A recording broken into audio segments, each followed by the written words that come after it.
Yun guys, magandang hapon. Bale, quick update lang mga kalapatids para sa naghahanap ng pares na itim. Pwede ito mga kalapatids, sinsen ito.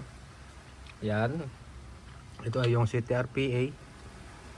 Yan siya. Ito yung in-upload natin kahapon. Babae yan mga kalapatids ha. Itong video na to ay para sa naghahanap ng pares na ganitong kulay. Ayan. Pagkalawin natin. Ayan yung babae mga kalapatids, baka matipuhan nyo lang. Ayan. Ayan siya, babae.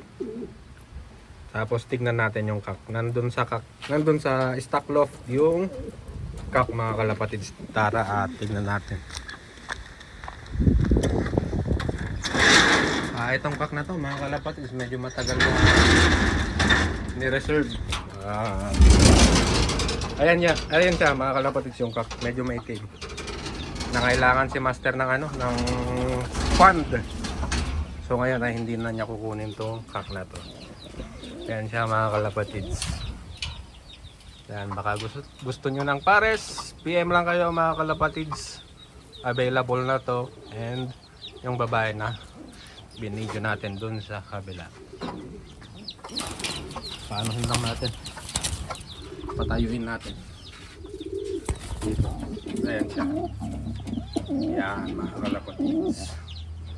So tignan natin ang wing stump. Ayusin lang natin tong camera.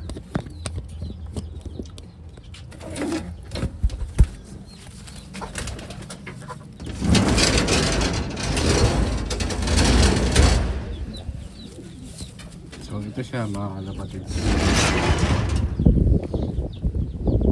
Yan yung mata niya. Ayan yung mata niya. Yan yung kulay.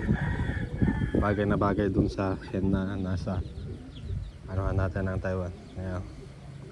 Ito ay nasa stock loft kaya hindi nyo gaano nakikita. Yung mga nagpapareserve kasi mga kalapatids nilalagay ko na sa stock loft para hindi magkahalo-halo. Ito yung wing stump niya mga kalapatids. Yan, kulay green.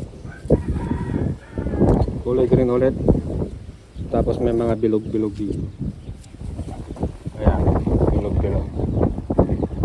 Ang singsing niya ay KNTP 25. Yan, ilagay na natin ito. Bale, ito yung kulay niya mga kalapatids ha. Ito siya. Black check.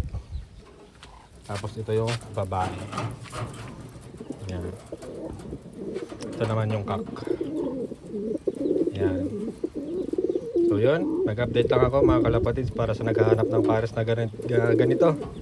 So hanggang dito na lang muna guys. Bye bye. Ito pang raffle natin, ilalatag natin mamaya. Itong pula na to.